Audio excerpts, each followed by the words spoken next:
उनकी जिंदगी से जुड़ी कुछ महत्वपूर्ण कहानियां। भारत के संविधान में अपना बहुत बड़ा योगदान देने वाले देश के महान नेता डॉक्टर भीमराव अंबेडकर जी का जन्म 14 अप्रैल 1891 को मध्य प्रदेश के एक छोटे से गांव में हुआ था। बाबा साहब के पिता का नाम रामजी सकपाल और माता का नाम भीमाबाई था। अपने माता पिता की 14वीं संतान के रूप में जन्मे डॉक्टर भीमराव अंबेडकर बचपन से ही बहुत ही प्रतिभावान थे। बाबा साहब का जन्म एक दलित परिवार में हुआ था, जिसे उस वक्त लोग अछूत और बहुत निचला वर्ग मानते थे। बाबा साहब के पूर्वज लंबे समय तक ब्रिटिश ईस्ट इंडिया कंपनी की सेना में कार्य करते थे और उनके पिता ब्रिटिश भारतीय सेना की मऊ छावनी में सेवा में थे।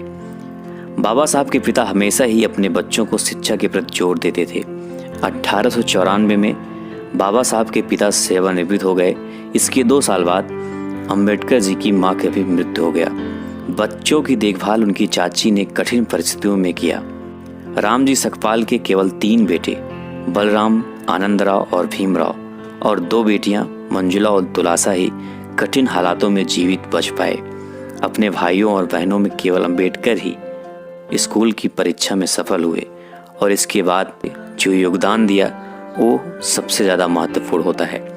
बाबा साहब अपने प्रतिभा के दम पर बड़े बड़े विश्वविद्यालयों में शिक्षा प्राप्त की। उन्होंने अमेरिका के कोलंबिया विश्वविद्यालय से 1915 में स्नातकोत्तर की उपाधि पास की। उन्होंने 1916 में कोलंबिया विश्वविद्यालय से अमेरिका से ही पीएचडी की उपाधि भी प्राप्त की। उन्होंने London school of economics and political science से भी अपनी शिक्षा प्राप्त की।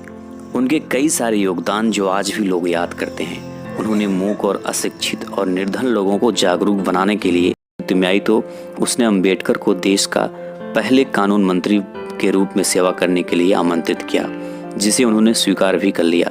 29 अगस्त 1947 को अंबेडकर को स्वतंत्र भारत के नए संविधान की रचना के लिए बनी संविधान मसौदा समिति के अध्यक्ष पद पर नियुक्त किया गया।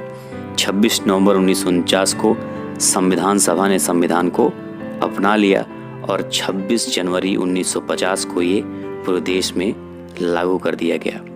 14 अक्टूबर 1956 को नागपुर में अंबेडकर ने खुद और उनके समर्थकों के साथ एक औपचारिक सार्वजनिक समारोह का आयोजन किया। बाबा साहब ने एक बौद्ध भिक्षु से पारंपरिक तरीके से 3 रत्न ग्रहण और पंचशील को अपनाते हुए बौद्ध धर्म भी ग्रहण कर लिया। हालांकि उन्हें कई सारे और धर्मों का ऑफर भी मिला था अपनाने के लिए, लेकिन उन्होंने सिर्फ बौद्ध धर्म ही अपनाया, क्योंकि बौद्ध धर्म ही अपने भारत देश से ही निकला हुआ एक धर्म था। 1948 से अंबेडकर मधुमेह से पीड़ित थे। जून से अक्टूबर 1954 तक वो बहुत बीमार रहे। इस दौरान वो अवसाद और कमजोर होती दृष्टि से ग्रस्त भी हो गए थे। 6 दिसंबर 1956 को वो इस दुनिया से स्वर्ग से धार गए। तो ये थी बाबा साहब भीमराव अंबेडकर जी की कहानी। अच्छी लगी तो सब लोग लाइक करना और जो लोग नए हो चैनल पे चैनल को सब्सक्राइब जरूर